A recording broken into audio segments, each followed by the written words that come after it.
हैं ज्यामिति, और काफी बड़ा टॉपिक है जैसा मैंने आपको पहले भी बताया है।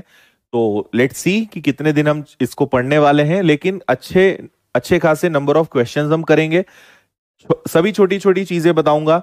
जहां आपको पूरा प्रूफ करके दिखाना है वहां प्रूफ करके भी दिखाऊंगा। जहां आपको लगता है कि नहीं इसको बस याद रखो, वहां पे याद रखिए।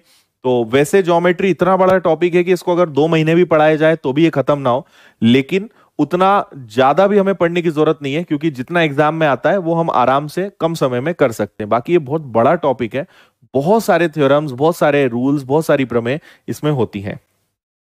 ठीक है। हम्म। ओके, चलिए। तो अब हम शुरू करते हैं। सबसे पहले तो आपको मैं बता दूं कि यहां पे बेसिकली होता क्या है, आप इस चैप्टर में क्या क्या पढ़ने वाले हो। तो इस चैप्टर को हम 5 या 6 टाइप्स में पार्ट्स में डिवाइड करेंगे। जैसे सबसे पहले हम इस चैप्टर में जो देखेंगे, जो पढ़ने वाले हैं, जैसे आप इसमें जो पढ़ोगे, पहला एक हो जाएगा, दूसरा, तीसरा, चौथा और पांचवा, और आई थिंक 6 पार्ट्स में हम इसको पढ़ने वाले हैं। जैसे सबसे पहले हम देखेंगे लाइंस एंड एंगल्स। ठीक है, लाइंस एंड एंगल्स, जो कि आज हम कंप्लीट कर लेंगे। सबसे छोटा पॉइंट यही है। इसको पढ़ने के बाद हम ट्राइंगल देखेंगे, ट्राइंगल के बाद सर्कल देखेंगे, सर्कल के बाद क्वाड्रिलेटरल्स देखेंगे, चतुर्भुज देखेंगे, और उसके बाद फिर हम क्या करेंगे, उसके बाद हम बहुभुज, पॉलीगन्स को करेंगे, और लास्ट में फिर हम पूरे mix plus extra plus practice, ये सारा काम आपका रहेगा।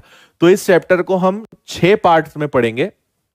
ठीक है, और जैसे थोड़ा बहुत हम पढ़ के उनके क्वेश्चंस भी करते जाएंगे, लेकिन इसमें सबसे ज्यादा जो क्वेश्चंस आते हैं वो पूरे मिक्स्ड होते हैं। मतलब एक क्वेश्चन आपसे पूछेंगे, उसके अंदर ट्राइंगल्स के थ्योरम भी लग जाएंगे, त्रिभुज के प्रमेय भी लग जाएंगे, क्वाड्रिलेटरल भी आ जाएगा, सर्कल भी आ जाएगा, लाइंस एंड एंगल्स भी आ जाएगा। मतलब ये अपने आप में ऐसा नहीं है कि इससे एक क्वेश्चन बनेगा, पूछेंगे एक किसी के बारे में, लेकिन थ्योरम सारी लगेंगी।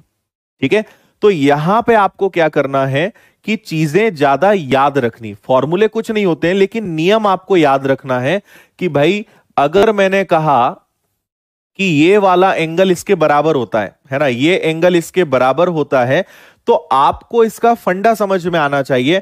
अब अगर मैं ये डायग्राम ऐसे बना दूं तो भी समझ में आना चाहिए कि ये इसके बराबर होगा, है ना।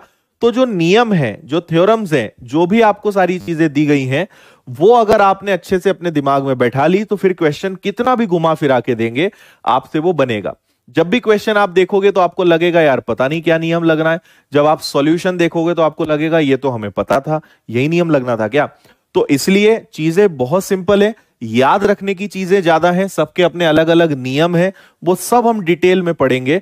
आपको बस रिवीजन करना है, सारी चीजों को याद रखने की कोशिश करना है, और हम इतने सारे क्वेश्चंस करेंगे, प्रैक्टिस करेंगे कि आपको सब चीजें याद हो जाएंगी। बाकी आप मेरे साथ कितनी मेहनत कर रहे हो, पूरा खेल इस बात पर डिपेंड करेगा, हर बार की तरह। ठीक है, चलिए। तो हम इतने पार्ट्स में इस चैप्टर को पढ़ने वाले हैं। तो आप हेडिंग डाल लीजिए। आज हम जो सबसे पहला स्टार्ट कर रहे हैं, जो पहला हमारा पॉइंट है, जिसको हम कहेंगे lines and angles. Lines and angles मतलब रेखाएं व कोण। क्या नाम हो जाएगा इसका? रेखाएं व कोण। मैं आपको हर छोटी छोटी चीज बता दूंगा और सारी चीज एक साथ बता दूंगा। आप कहोगे हाँ सर ये हमें पता तो था, लेकिन ये किसी ने ये पूरा नहीं बताया। मैं आपको एक एक चीज बताऊंगा, है ना, सारी चीज एक्सप्लेन भी करूंगा, तो आपको उन सबको ध्यान रखना है। और ये काफी इंपॉर्टेंट है, क्योंकि जो कोण के नियम है, सारी चीजें वो आपको बहुत अच्छे से समझनी है। ठीक है, तो अब आप फुल स्क्रीन पे करिए और अच्छे से अब मन लगा के यहां पे ध्यान दीजिए। ठीक है, यस, रेडी हैं सब लोग? एक बार मैं देख लूं आप लोग क्या क्या लिख रहे हो। ओके, चलो। आपको अगर समझ में नहीं आया तो आप ये मान लीजिए कि आप इसको जीवन में पहली बार पढ़ रहे हैं। आप ऐसा सोचो ही मत कि आपको कुछ आता है। आप तो मान लो कि कुछ नहीं पता, पहली बार पढ़ रहे हैं, तो आपको ये अच्छे से समझ में आने लगेगा। ठीक है, हाँ, एक सवाल आपका होता है कि ये किन किन परीक्षाओं में आता है। तो ये जो ज्योमेट्री चैप्टर है, ये बैंक के अलावा आपको जो परीक्षा का नाम याद आ जाए उसमें ये आता है। बस बैंकिंग में ये नहीं आता, इसके अलावा दुनिया के हर एग्जाम में इसका क्वेश्चन आता ही है, तो सबके लिए इंपॉर्टेंट है। एसएससी के लिए बहुत ज्यादा इंपॉर्टेंट, पुलिस के एग्जाम्स होते हैं, मतलब अलग अलग एग्जाम के नाम लेने की भी जरूरत नहीं है, हर एग्जाम में इसके क्वेश्चंस बहुत आते हैं, है ना। ये पूछा ही जाता है, ये वाला ऐसा चैप्टर है, ठीक है। चलो ओके, ठीक है, चलिए सो लेट्स स्टार्ट। हमारा जो फर्स्ट पॉइंट है उस पर हम आते हैं। पहला, इसका जो ज्योमेट्री की शुरुआत हुई है उसकी शुरुआत हुई है बिंदु से, ठीक है, जिसको इंग्लिश में हम बोलते हैं पॉइंट, ठीक है। और इसको जितना छोटा, जैसे मैंने इसको जस्ट यहां पे बनाया, इतना छोटा पॉइंट बनाया है कि आपको ये दिखेगा भी नहीं, और उससे भी छोटा बनाया जा सकता है। भाई ये भी एक बिंदु है, ये भी एक बिंदु है, ये भी एक बिंदु है, ये भी एक बिंदु है, ये भी एक बिंदु है, इसको और मैं छोटा कर सकता हूं, मतलब इतना छोटा बनाया जा सकता है कि उसको देखा ना जा सके, है ना। तो ऐसी कोई भी चीज जिसकी ना लंबाई होती हो, ना चौड़ाई होती हो, ना ऊंचाई होती हो, ना मोटाई होती हो, कुछ नहीं होता, उसको बोलते हैं बिंदु, ठीक है। लेकिन जब बहुत सारे बिंदुओं को मिला दिया जाए तो उससे बनती है रेखा, ठीक है, जिसको बोलते हैं लाइन। अगर बहुत सारे बिंदुओं को इकट्ठा कर दिया जाए, मैंने यहां पे बहुत सारे बिंदु इकट्ठे कर दिए और इनको एक क्रम में मैंने जमाया, तो वो क्या बन जाएगी, वो बन जाएगी रेखा, ठीक है। बहुत सारे बिंदुओं को जब आपने एक लाइन में जमाया तो वो एक रेखा बन गई, एक लाइन बन गई, ये डिफरेंस है दोनों में, ठीक है। अब जो रेखा होती है इसको हमेशा अनंत लिया जाता है, मतलब इसकी शुरुआत कहां से है, इसका अंत कहां पे होगा, हमें इसके बारे में जानकारी नहीं है, है ना। मतलब ये अनंत होती है, ये हमेशा इनफाइनाइट जाती है, ना शुरू ना इसका अंत। लेकिन इसके बाद तीसरी चीज आती है जिसे हम बोलते हैं रेखाखंड, ठीक है। रेखाखंड को इंग्लिश में बोला जाता है segment of line, segment of line. Line और सेगमेंट ऑफ लाइन में डिफरेंस ये होता है कि अगर किसी रेखा की लंबाई अनंत है ना, कोई ये रेखा है जो अनंत है तो वो रेखा होगी। लेकिन अगर ऐसी रेखा जिस पर एक निश्चित रेखा दी हुई हो जिसकी लंबाई हमें पता हो, उसे बोलते हैं रेखाखंड, है ना। इस रेखा पर किसी भी दो बिंदुओं के बीच की जो दूरी है ये कहलाएगा उसका रेखाखंड। मान लीजिए मैंने कहा कि ए से लेकर बी तक 5 सेंटीमीटर है, तो ए बी यहां पे रेखाखंड कहलाएगा, और ए बी रेखाखंड का ये बार संकेत होता है, और ए बी रेखाखंड की वैल्यू 5 सेंटीमीटर है, ऐसा आपको प्रश्नों में लिखा हुआ मिलेगा, ठीक है, ओके। इतनी बातें आपको समझ में आ गई, आगे बढ़ते हैं। इसके बाद डिस्कस करते हैं पॉइंट नंबर 4, जो कि आपकी कहलाती है संगामी, ठीक है, संगामी रेखाएं और प्रतिच्छेद रेखाएं, या संगामी प्रतिच्छेद बिंदु पहले ले लेते हैं, प्रतिच्छेद बिंदु, फिर रेखाओं पे चलेंगे। तो प्रतिच्छेद बिंदु क्या होते हैं, ठीक है, point of intersection, points of intersection. और इसी से दो चीजें और जुड़ी हुई हैं जो एक दूसरे से रिलेटेड है। पहला है संगामी रेखाएं, संगामी रेखाएं, या इसी को हिंदी में बोला जाता है प्रतिच्छेदी रेखाएं, प्रतिच्छेदी रेखाएं, ठीक है।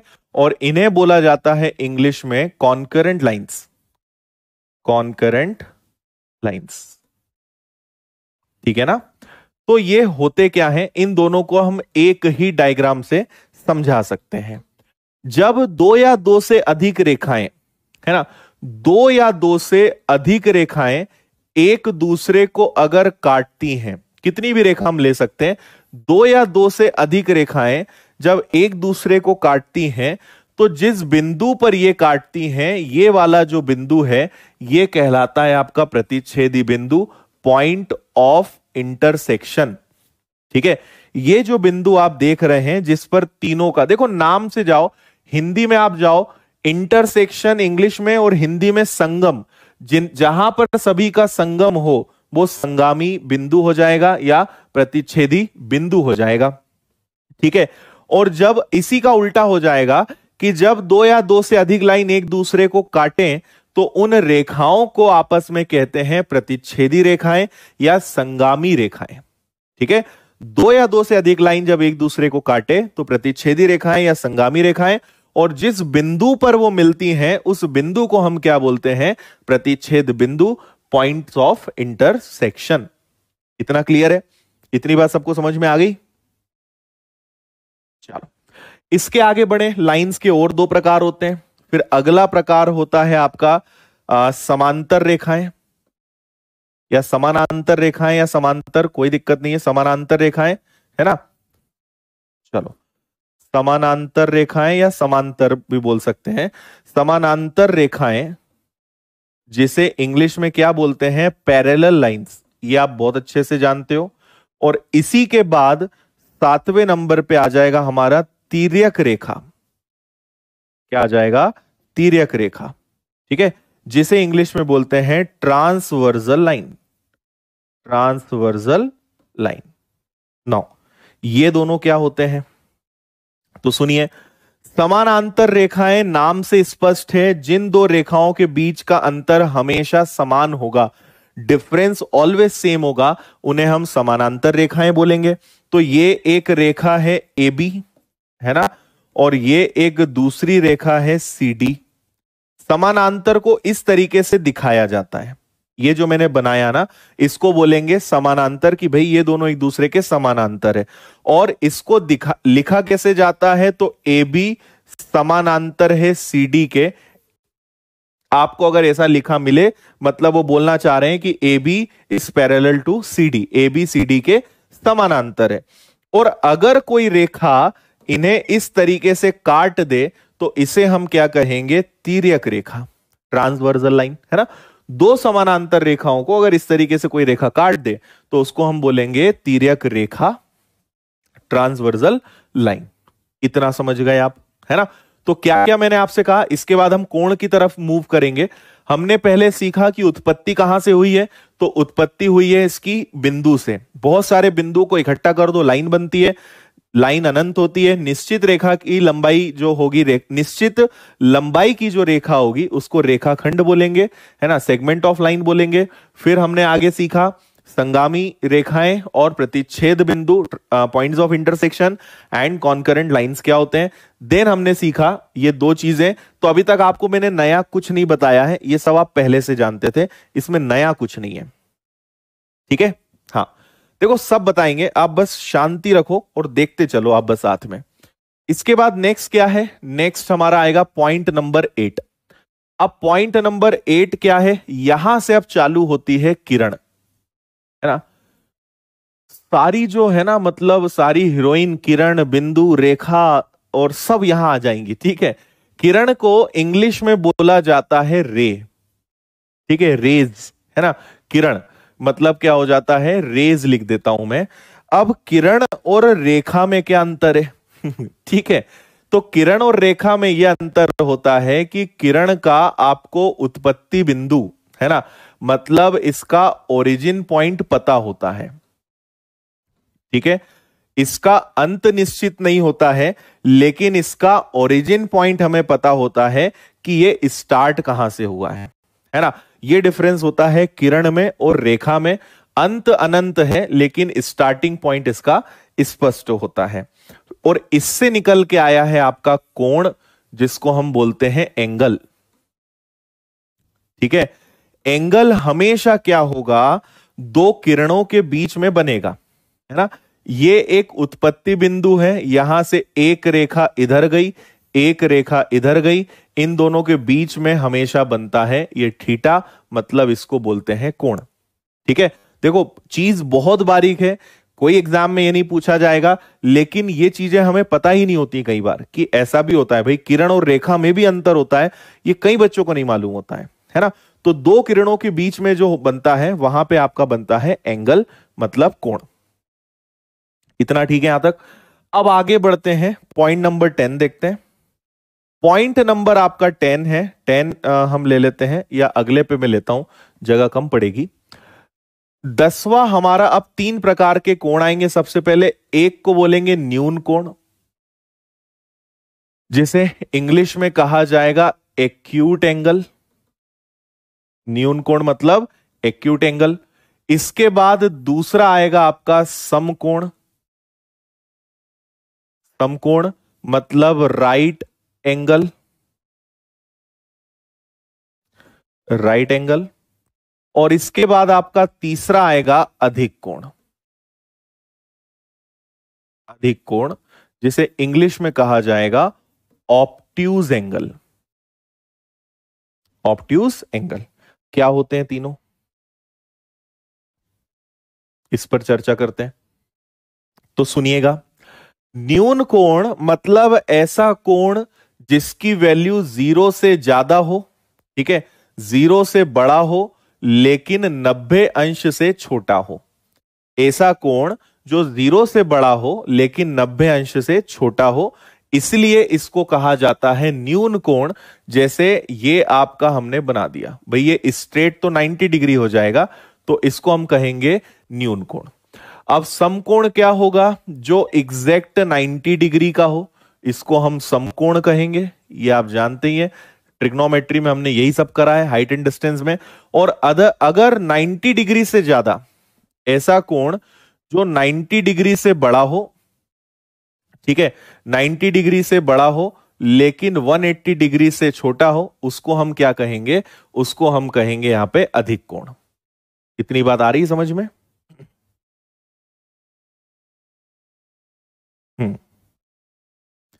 ठीक है, इसको कैसे बनाएंगे, इसको हम बना देंगे इस प्रकार से, और ये जो एंगल आपका बनेगा ये आपका कहलाएगा अधिक कोण।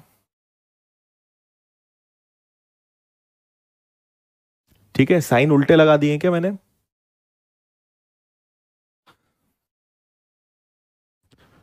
जीरो से बड़ा होगा लेकिन 90 डिग्री से छोटा होगा, ऐसे बनेगा ना ये तो। ठीक है, 90 डिग्री से बड़ा लेकिन 180 से छोटा, ऐसा करेंगे इसको हम। ठीक है, ओके, ठीक है, ये 3 आपके एंगल्स हो गए। फिर आगे बढ़ते हैं, अगली हम बात करते हैं जिसका नाम है पॉइंट नंबर 13। एक आएगा आपका सरल कोण, ठीक है, जिसे इंग्लिश में कहा जाता है स्ट्रेट एंगल। और दूसरा होता है आपका रिजु कोण। रिजु कोण, जिसे हम कहेंगे, एक और नाम होता है इसका बृहत्त कोण। और दोनों का इंग्लिश में मतलब होता है रिफ्लेक्स एंगल। Reflex angle. अब ये दोनों क्या होते हैं, इस पर बात कर लेते हैं। ठीक है यहां तक? हाँ, सरल कोण और अरे यार, एक सेकेंड, रिजु कोण इसी को बोलेंगे ना, इसको रिजु कोण भी बोलते हैं। रिफ्लेक्स एंगल का एक ही नाम है बृहत्त कोण, सॉरी, इसको आप बृहत्त कोण करिए। और इसको हम अपनी भाषा में बोल सकते हैं वाय कोण। अभी आपको एग्जाम्पल से समझ में आएगा, है ना। देखो, स्ट्रेट एंगल या रिजु कोण मतलब ये एक रेखा है, ये इस पर कोई बिंदु है, तो ये जो आपका कोण बन रहा है जो एग्जैक्ट 180 डिग्री का होता है, सरल रेखा पर जो कोण बन रहा है, इसको हम क्या कहेंगे, इसको हम सरल कोण कहेंगे। जैसे कई बार हम लेते हैं, ये मैंने एक लिया और ये, तो ये जो आपका कोण बनेगा ये 180 डिग्री, ये जो कोण बनेगा ये 180 डिग्री, है ना। फिर आपका ये जो कोण बनेगा ये 180 डिग्री, तो ये सब क्या होंगे, 180 डिग्री होंगे, मतलब इनको हम कहेंगे सरल कोण या रिजु कोण। ठीक है, लेकिन बृहत्त कोण क्या होते हैं, रिफ्लेक्स एंगल क्या होते हैं, तो आप एक बात फिर से समझिएगा।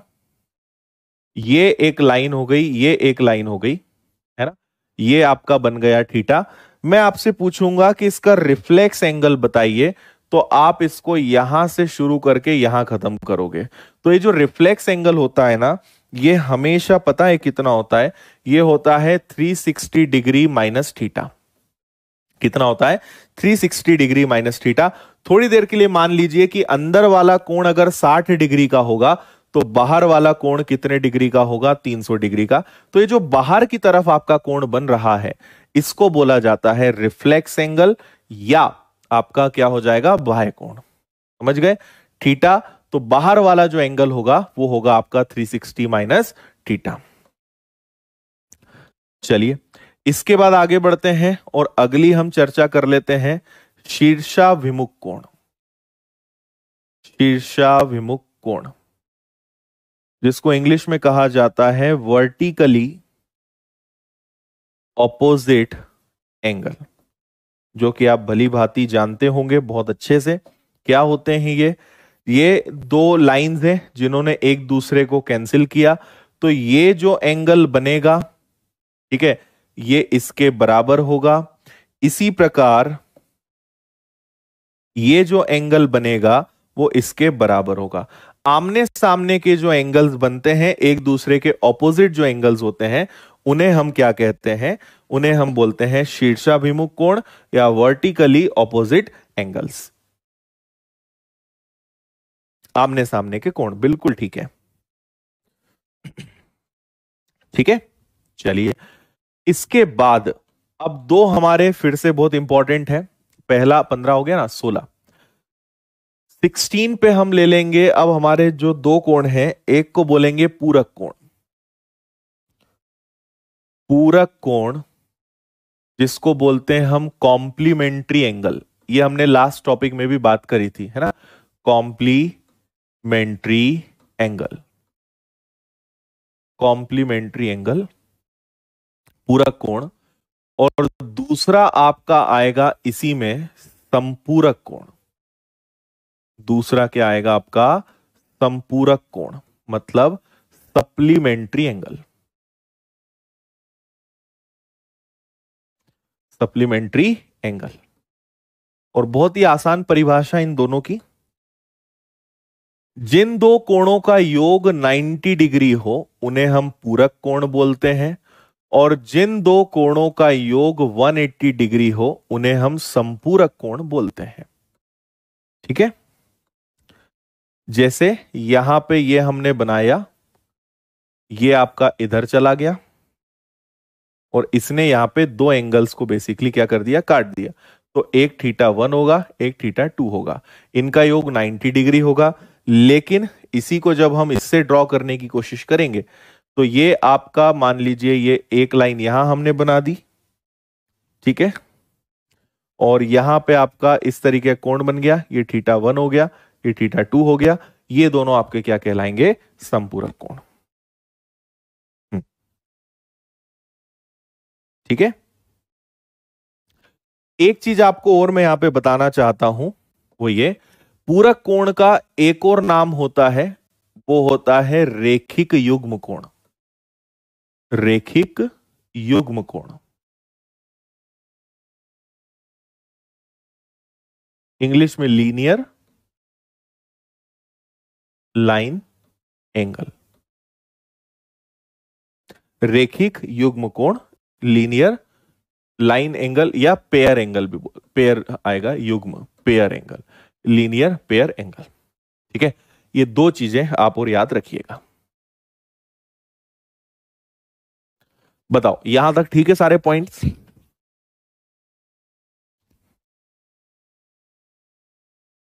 यस।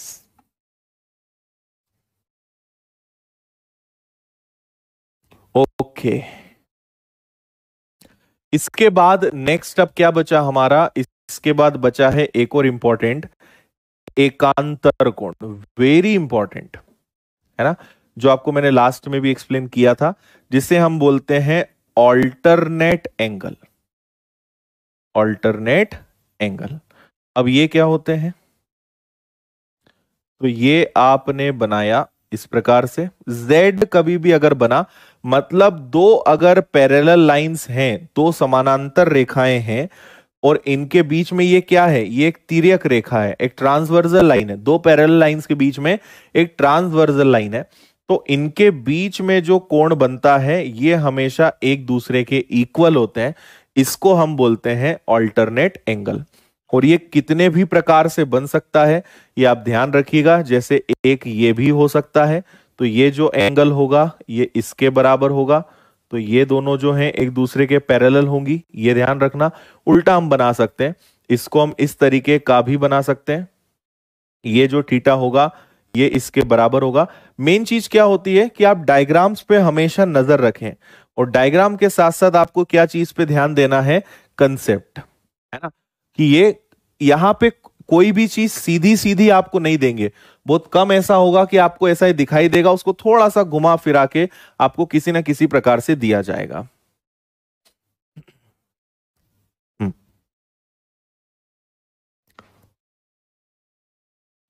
बताइए यहां तक समझ में आ गया?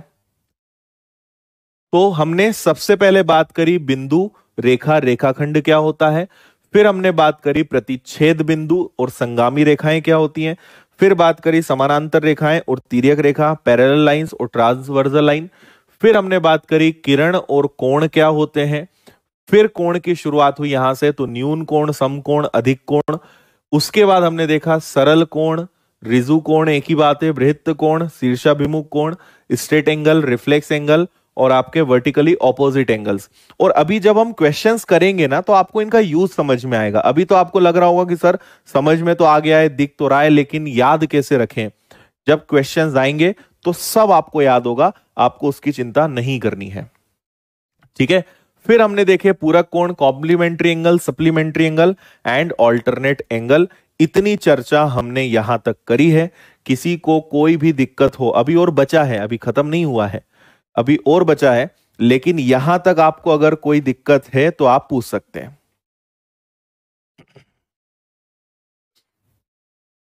ओके,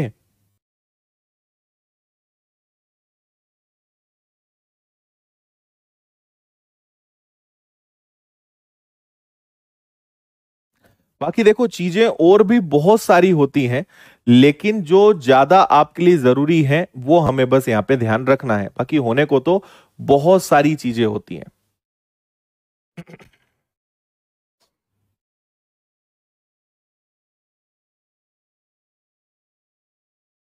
ठीक है,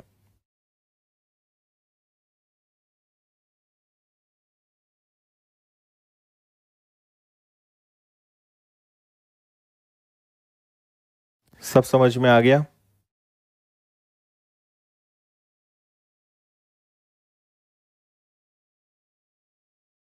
ओके, चलो प्रिंस एक बार बता देंगे यार, कई बार क्या होता है कुछ कुछ के नाम इंग्लिश में पता होते हैं, तो बता देंगे आपको उसको, ठीक है, उसकी चिंता मत करो आप, कल बता दूंगा मैं, ठीक है। चलिए अब एक फाइनल समरी बना लेते हैं जल्दी से, इसको हम देखेंगे। तो मान लीजिए कि ये दो पैरेलल लाइंस है, एक ये लाइन हो गई, एक ये लाइन हो गई, और ये एक आपकी तिर्यक रेखा हो गई। सबको हम नंबरिंग कर देते हैं। तो ये आपका एंगल 1 है, ये एंगल 2 है, ये एंगल 3 है, ये 4 है, ये 5 है, ये 6 है, ये 7 है और ये 8 है। ठीक है, अब सुनिएगा, यहां पे अगर मैं आपसे सबसे पहले पूछता हूं कि यहां पे बताइए शीर्षाभिमुख कोण कौन कौन से, एक रिवीजन हो जाएगा और आपको दो तीन नई चीजें यहां सीखने को मिलेगी। शीर्षाभिमुख कोण या कहा जाए वर्टिकली ऑपोजिट एंगल्स कौन कौन से यहां पर होने वाले हैं, तो आप बता सकते हो क्या वर्टिकली ऑपोजिट एंगल्स यहां पे कौन कौन से होंगे? हम्म, ठीक है,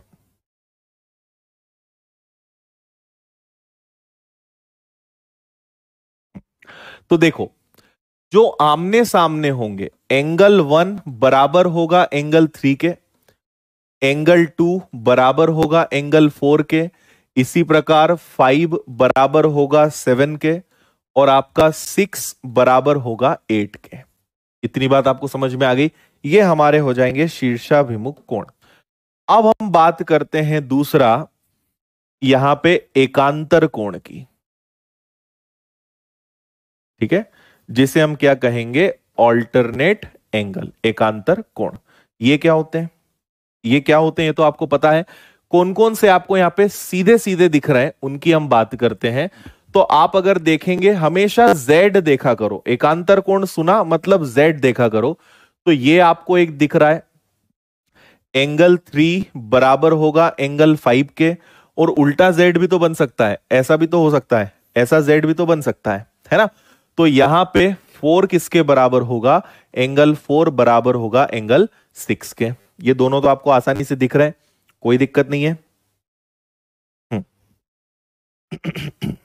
ठीक है, फिर इसके बाद जो एक नया आपको सीखना है वो है, नया तो नहीं मतलब संपूरक कोण। ये तो आप जानते हो कि संपूरक कोण मतलब इंग्लिश में होता है सप्लीमेंट्री एंगल। ये कौन कौन से होंगे यहां पर, तो सुनिए। संपूरक कोण सप्लीमेंट्री एंगल कौन कौन से हो जाएंगे, जिनका योग 180 हो। एंगल 1 प्लस एंगल 2, क्या ये 180 होगा, yes. Angle 2 plus angle 3, yes. Angle 3 plus angle 4 180 होगा जरूर। एंगल 4 प्लस एंगल 1, ये 180 होगा।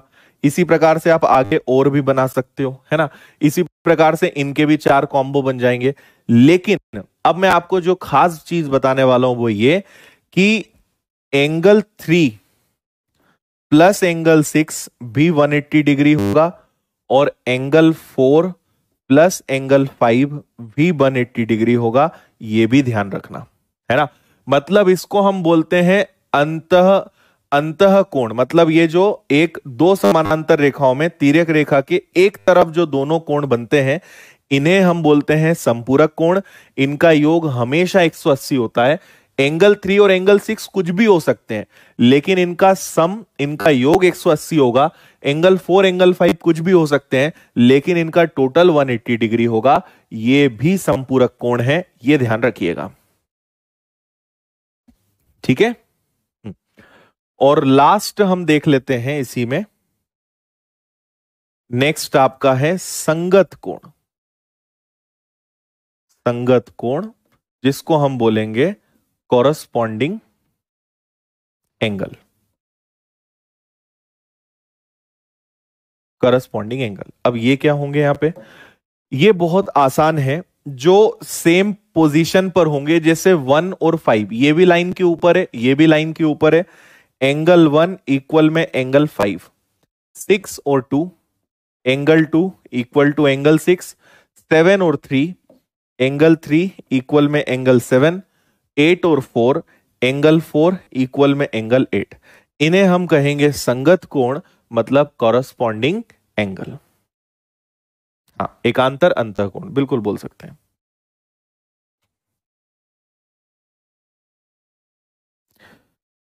बताओ,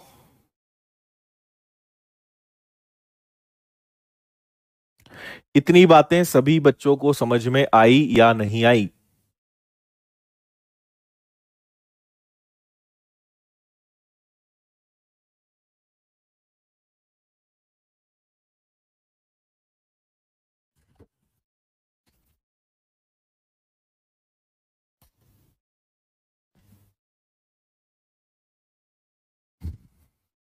ठीक है, इसके बाद हम सीधे अब क्वेश्चंस की तरफ मूव करेंगे। हाँ,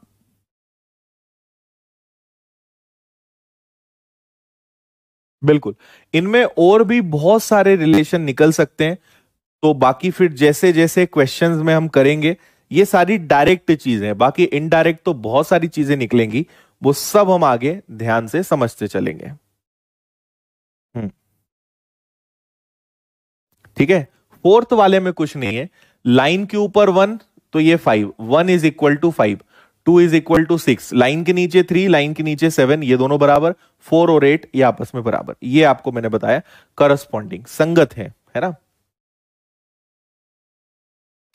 हाँ, एंगल 3 एंड 6 का कंसेप्ट मैं आपको बता देता हूं। जैसे मान लीजिए ये आपसे कहा गया है, मैं आपसे कहता हूं कि ये वाला जो एंगल है ये 55 है, सॉरी 55 नहीं है, ये वाला एंगल आपसे कहा जाए कि ये 120 है, तो बताइए ये कितना होगा। तो आप याद रखिए इन दोनों का सम जो होता है वो हमेशा 180 डिग्री होता है, 180 होता है। तो 180 में से अगर ये 120 है तो नीचे वाला कितना होगा, 60 होगा। सेम यही बात मैंने यहां कही। मान लीजिए ये वाला 100 है तो ये वाला कितना होगा, 80 होगा। इनको हम बोलेंगे संपूरक कोण। इनका जो अंतर की तरफ जो कोण बन रहे हैं, अंतः कोण जो है, इनका योग हमेशा 180 होगा। अब आप समझ गए होंगे, ठीक है।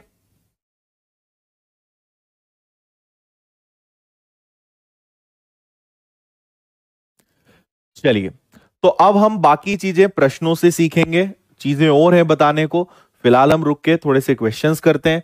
जितना हमने अपने दिमाग में अभी भरा है उसको थोड़ा सा यूटिलाइज कर लें, फिर आगे हम और चीजें समझेंगे। यही चीजें करनी इस पूरे चैप्टर में, है ना। तो मुझे बता दो जरा इस क्वेश्चन का आंसर क्या आएगा। आप कहें तो थोड़ा सा डायग्राम को और बड़ा कर देते हैं।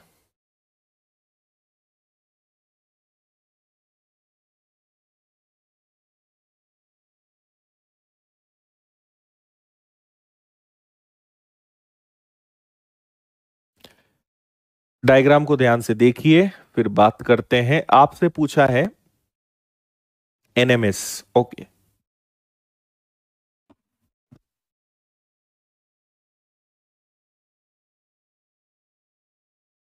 दिख रहा है ना, क्लियर।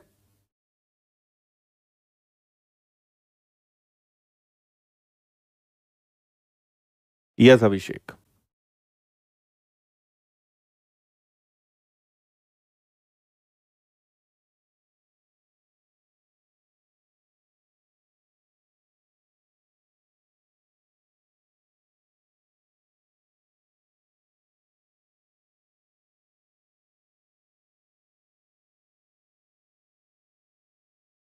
देखिए, मैं इसको यहां पे ड्रॉ करने की कोशिश करता हूं, आप सुनिएगा मेरी बात बहुत ध्यान से। ये हमारी दो पैरेलल लाइंस हो गई।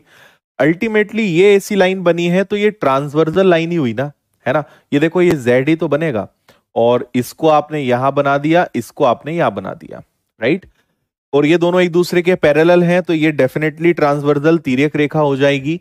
हालांकि ये वाला आपका 55 डिग्री है, ये वाला एंगल आपका 47 डिग्री है। तो क्या आप, अच्छा और कौन सा दिया हुआ है, ये वाला आपका 67 डिग्री है, और ये वाला एंगल आपको बताना है, ठीक है। तो मुझे आप सबसे पहले एक बात बताइए कि ये टोटल 180 डिग्री होता है ना। ये टोटल आपका 180 डिग्री होता है। उसमें से अगर मैं इन दोनों को घटा दूं तो क्या मुझे अंदर वाला ट्राइंगल के अंदर का एंगल मिल जाएगा। तो 5 + 7 12 का 2 कैरी 1, और ये हो जाएगा 110। तो ये आ जाएगा आपका 78 डिग्री, ठीक है। तो मुझे पता चल गया कि ये जो अंदर बन रहा है ना, ये 78 डिग्री है। अब इस वाले ट्राइंगल में ये 78 है, ये 67 है, तो ये कितना होगा। ट्राइंगल की बात कर रहा हूं मैं बस, है ना। तो ट्राइंगल के तीनों एंगल्स का सम भी 180 होता है। उसमें से 78 और 67 को हम माइनस करेंगे।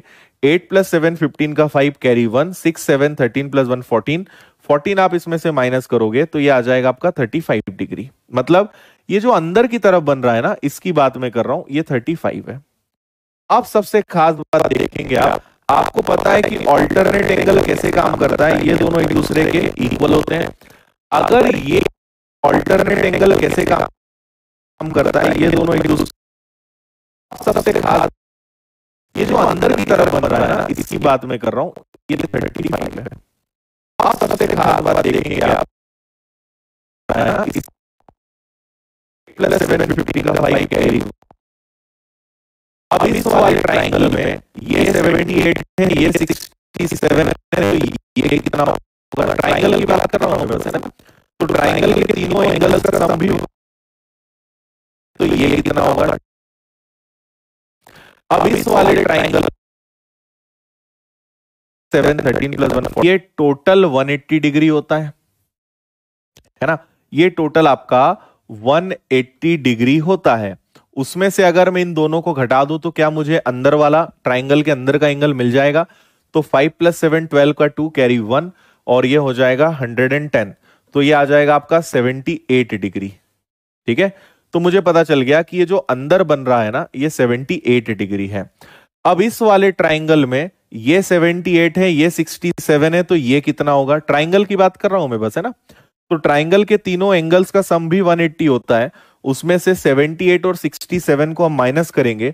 8 प्लस 7 15 का 5 कैरी 1, 6 7 13 प्लस 1 14। 14 आप इसमें से माइनस करोगे तो ये आ जाएगा आपका 35 डिग्री। मतलब ये जो अंदर की तरफ बन रहा है ना, इसकी बात मैं कर रहा हूं, ये 35 है। अब सबसे खास बात देखेंगे आप, आपको पता है कि ऑल्टरनेट एंगल कैसे काम करता है, ये दोनों एक दूसरे के इक्वल होते हैं। अगर ये पूरा 55 है तो क्या ये पूरा भी 55 होगा? ये अगर 55 है तो ये 55 होगा, ठीक है। ये 55 तो ये पूरा 55। लेकिन इस 55 में से अंदर की तरफ अगर 35 बन रहा है तो बाहर की तरफ क्या 20 डिग्री बनेगा? तो आपका जो एंगल एन एम एस है वो कितने अंश का होगा? 20 डिग्री का होगा। ये आपका आंसर आएगा।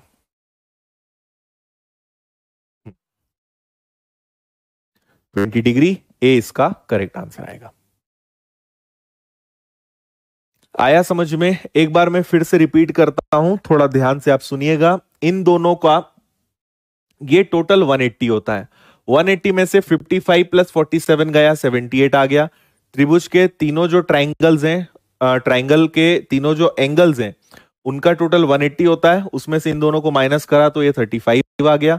फिर आपको पता है कि ये टोटल 55 है, तो ये पूरा 55 होगा। उसमें से अंदर की तरफ 35 है, तो बाहर की तरफ जो आपको ये दिखाई दे रहा है, ये वाला एंगल आपका 20 डिग्री का होगा। ये आपका आंसर है, ठीक है।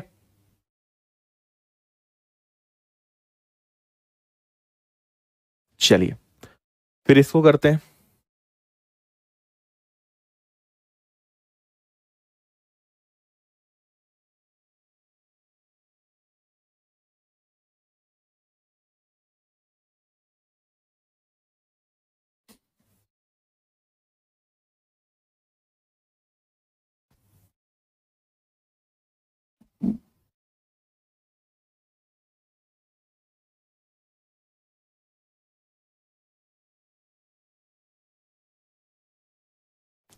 जितनी चीजें आपको सिखाई हैं सब उसी पर बेस्ड क्वेश्चन है, तो कोशिश करिए करने की, फिर तो मैं बताऊंगा ही आपको।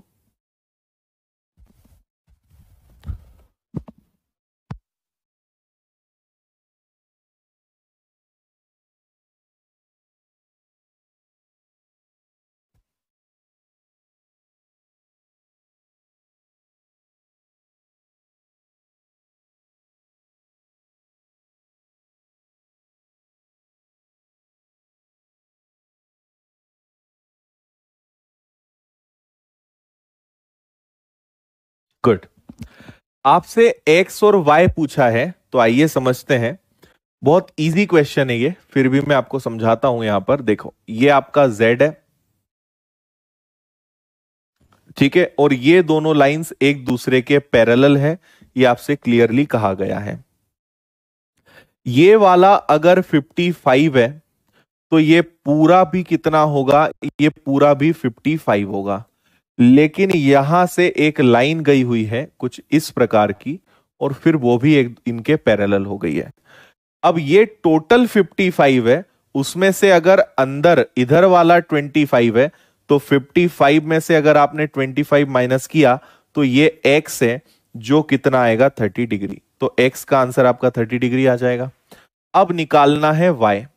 तो आप यहां थोड़ा सा सोचिए, ये दोनों एक दूसरे के पैरेलल हैं। अगर मैं इस लाइन को थोड़ा सा आगे बढ़ा देता हूं, है ना, और ये दो पैरेलल लाइंस हैं, ठीक है, और अगर दो पैरेलल लाइंस में ये वाले जो दोनों एंगल्स होते हैं, ये दोनों का सम 180 होता है, दोनों का योग 180 होता है ना। तो 180 में से अगर एक एंगल 25 है तो दूसरा वाला कितने का होगा? सो 180 में से आपका 25 गया, तो जो y बन रहा है वो बन रहा है 155 का। सो 30 और 155, सी आपका आंसर आएगा। एकदम आसान। बोलो, आया समझ में?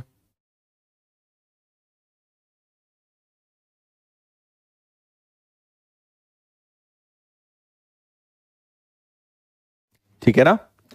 ये 55 है तो ये पूरा 55, 55 में से 25 गया, 30 बचा। फिर ये दोनों आपके, अच्छा ये कौन सा कोण है? ये आपके संपूरक कोण है। संपूरक मतलब आपका सप्लीमेंट्री एंगल, है ना? तो सप्लीमेंट्री अंदर की तरफ दोनों कोण बन रहे हैं, ये मैं आपको सिखा चुका हूं, याद भी दिला देता हूं, है ना? ये मैंने आपको बताया था, संपूरक सप्लीमेंट्री, ये जो एंगल्स होते हैं ये हमेशा 180 होते हैं। वही कंसेप्ट हमने यहां पे लगाया है। 180 में से एक आपको 25 गिवन है, तो दूसरा कितना आएगा? 155। नेक्स्ट,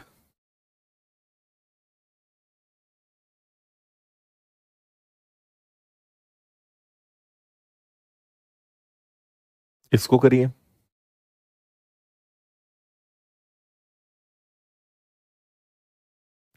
ये ध्यान रखिएगा कि ये भी पैरेलल है और ये भी पैरेलल है, सब एक दूसरे के पैरेलल है। क्यू आर एस वाला एंगल आपको बताना है।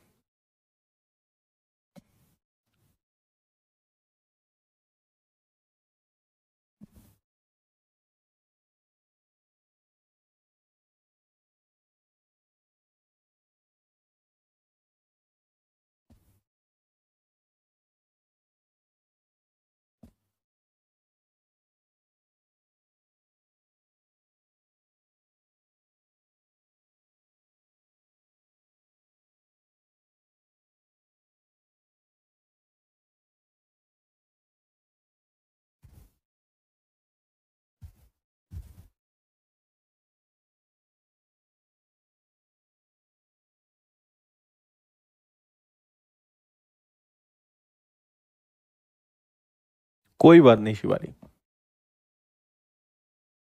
सिर्फ आपको हर दिन रिवीजन करना है। आप मैथ्स बैकग्राउंड के हो या ना हो, आप सीख जाओगे, मैथ्स वालों को टक्कर दे दोगे। ठीक है, बस आपको एक्स्ट्रा एफर्ट्स लगाने हैं। हम्म, देखिए, आप मुझे बताओ कि ये दोनों एक दूसरे के पैरेलल हैं, पैरेलल लाइंस हैं, और ये ऐसा है, तो इन दोनों का सम 180 होगा क्या? तो 180 में से अगर ये 110 है तो ये वाला आपका 70 डिग्री होगा। इसी प्रकार ये भी पैरेलल लाइंस के बीच में है, तो ये 130 है। तो 180 माइनस 130, ये आपका कितना आ जाएगा? ये आपका 50 आ जाएगा। फिर आप जानते हो कि स्ट्रेट लाइन में इनका टोटल 180 होता है। अब 180 में से 70 और 50, तो 180 में से 70 प्लस 50, 120 आपका गया, तो कितना आ जाएगा? 60। मतलब ये जो बीच में बन रहा है, ये वाला जो एंगल है, ये कितने डिग्री का होगा? 60 का। ये आपका सही आंसर है।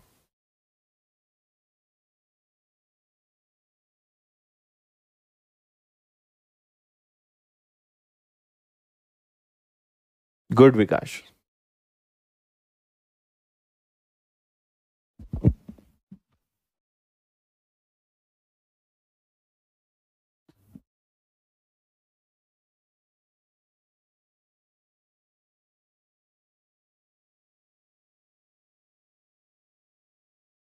बड़े आगे करिए इसको।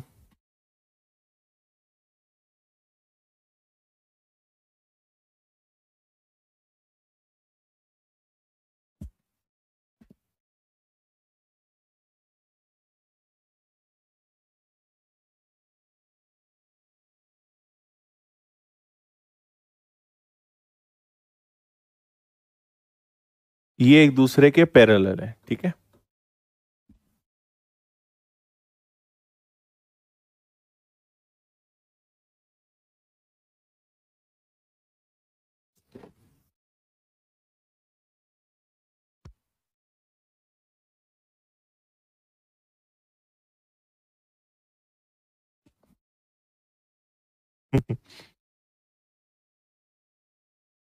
अच्छा अजय,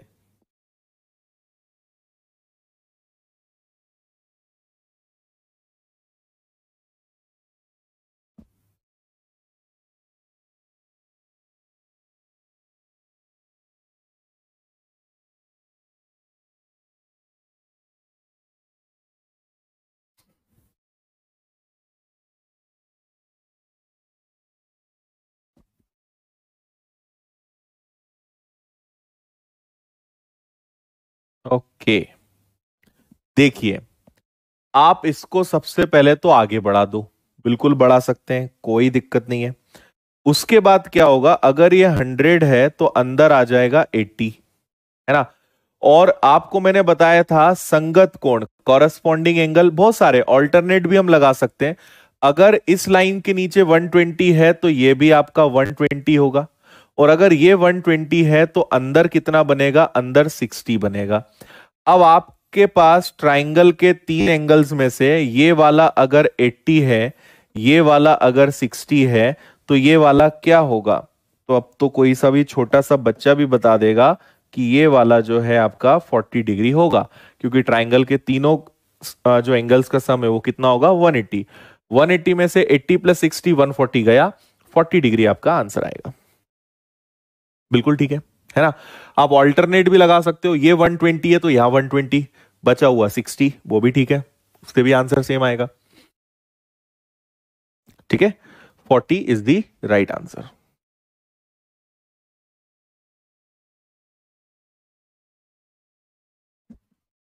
नेक्स्ट।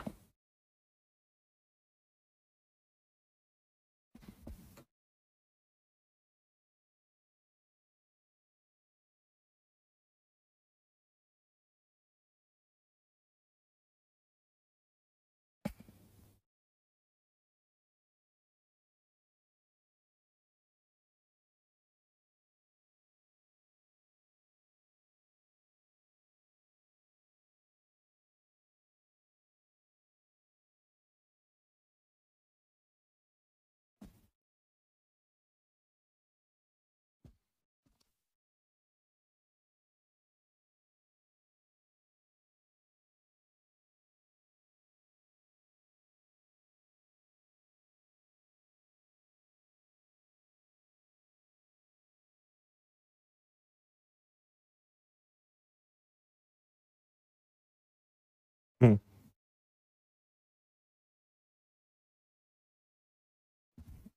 ओके, देखो क्या कर सकते हैं हम यहां पर। ये हो गई आपके पास दो लाइंस। अच्छा, यहां पे एक चीज मेंशन करी है कि नहीं, F A B B E. अच्छा हाँ, मेंशन करा है, ये दोनों एक दूसरे के पैरेलल है ना, मेंशन करा है।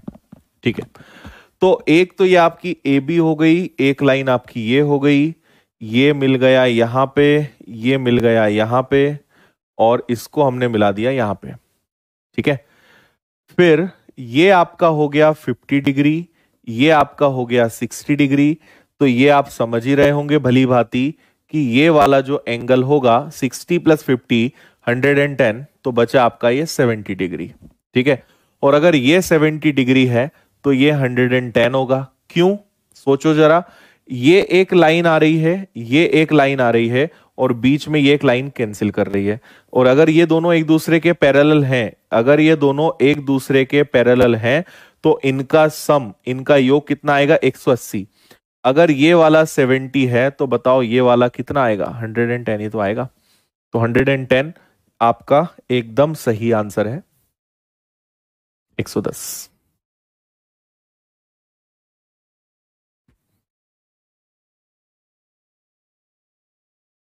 बोलिए, क्लियर है।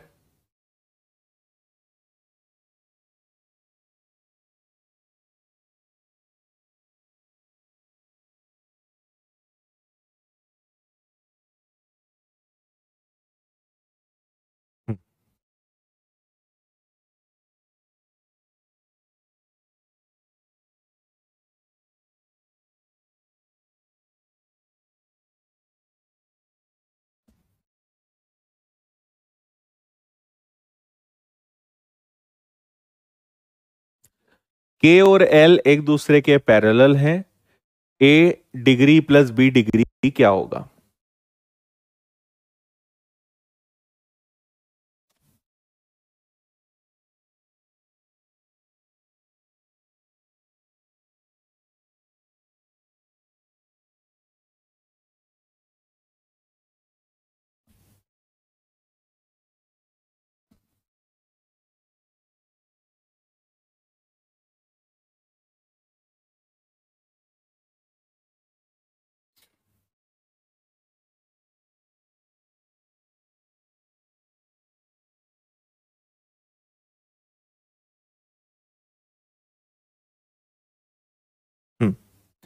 अगर फंडा क्लियर है तो आप यूं ही बता सकते हो कि इसका आंसर 45 डिग्री आएगा। कैसे? आप यहां पे सोचिए कि ये पैरेलल है इन दोनों के, इन्हीं के पैरेलल हम एक और लाइन बना देते हैं, है ना? तो यहां पे ये ऑल्टरनेट लग जाएगा क्या? अगर ये ए है तो ये भी ए होगा, और अगर ये बी है तो ये भी बी होगा। तो ए डिग्री प्लस बी डिग्री किसके बराबर हो जाएगा? ये दोनों तो आपके 45 डिग्री के बराबर है। तो आप वैसे ही बता सकते थे कि आंसर कितना आएगा, 45 डिग्री। बिल्कुल सही। ऑल्टरनेट लग गया ना, एकांतर क्रम, एकांतर कोण लग गया।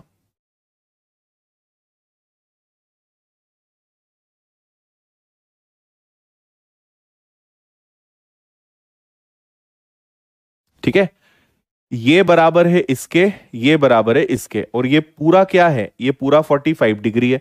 तो ए प्लस बी कितना होगा? 45 डिग्री तो होगा। नेक्स्ट।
ऐसा कुछ आपका एक क्वेश्चन यहाँ पे बना हुआ है।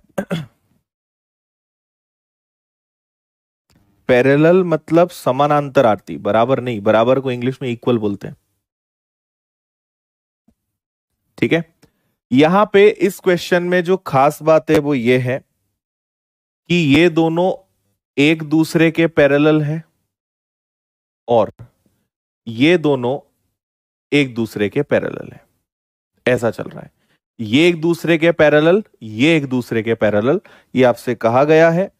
फिर आपसे कहा है कि ये वाला एंगल 138 है, तो ये वाला क्या होगा? ठीक है, तो आप मुझे ये बता दो कि ये पूरा अगर 180 होता है, उसमें से अगर एक तरफ 138 हो गया तो दूसरी तरफ क्या होगा? ये आपका 42 होगा, आया ना?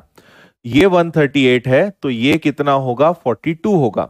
ठीक है, अब आप यहां पे थोड़ा सा ध्यान से देखें तो ये एक Z बन रहा है, ये एक Z बन रहा है। ठीक है, और Z के केस में क्या होता है कि अगर ये 42 है तो ये वाला भी कितना होगा? ये वाला भी आपका 42 ही होगा। और ध्यान से देखो तो ये फिर एक Z बन रहा है, ये दोनों के पैरेलल में ये है, तो ये अगर 42 है तो ये वाला भी 42 होगा। ये आपके प्रश्न का आंसर है 42 डिग्री। बोलो, समझ में आया? देखो कितना आसान है। ये 138 तो ये 42, ये दोनों एक दूसरे के ऑल्टरनेट हो रहे हैं, तो ये 42 तो ये 42, फिर ये दोनों भी एक दूसरे के ऑल्टरनेट हो रहे हैं, तो ये 42 तो ये भी 42, ये 42 तो ये, बस आंसर आ गया आपका 42। सी आंसर है।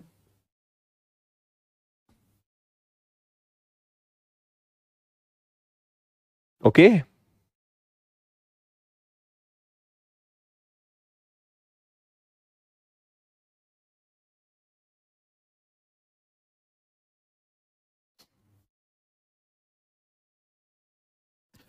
चलिए क्वेश्चन नंबर 8, 9, 10, 11, 12, ये 5 क्वेश्चंस मैं आपको होमवर्क में दे रहा हूं, आप इन्हें करने की कोशिश कीजिएगा। नहीं बनेंगे, इसके आगे और भी क्वेश्चन है, इसके आगे आप मान के चलिए 6-7 क्वेश्चंस और होंगे, फिर अपना ये लाइंस एंड एंगल्स वाला टॉपिक एंड होगा। देन हम कल से स्टार्ट करेंगे, अगर हमने सारे क्वेश्चंस कर लिए तो ट्राइंगल मतलब त्रिभुज, वो हम नेक्स्ट करेंगे। तो ये 4-5 क्वेश्चंस आप करिए। पहले एक बार आपको पूरा रिवीजन करना है जितना भी आपने पढ़ा है, फिर इनको करके देखिए, फिर हम कल इनको करते हैं और आगे बढ़ाते हैं। ठीक है, कुछ लोगों को कंफ्यूजन है तो आपको एक बार रिवीजन करने की बहुत ज्यादा जरूरत होगी। बाकी उम्मीद है मजा आया होगा और नया आपको कुछ ना कुछ तो आज सीखने को मिला होगा। ठीक है, तो थैंक यू, मिलते हैं कल, टॉपिक को कंटिन्यू करते हैं। बहुत बहुत धन्यवाद, good night, bye bye, take care, जय हिंद, जय भारत।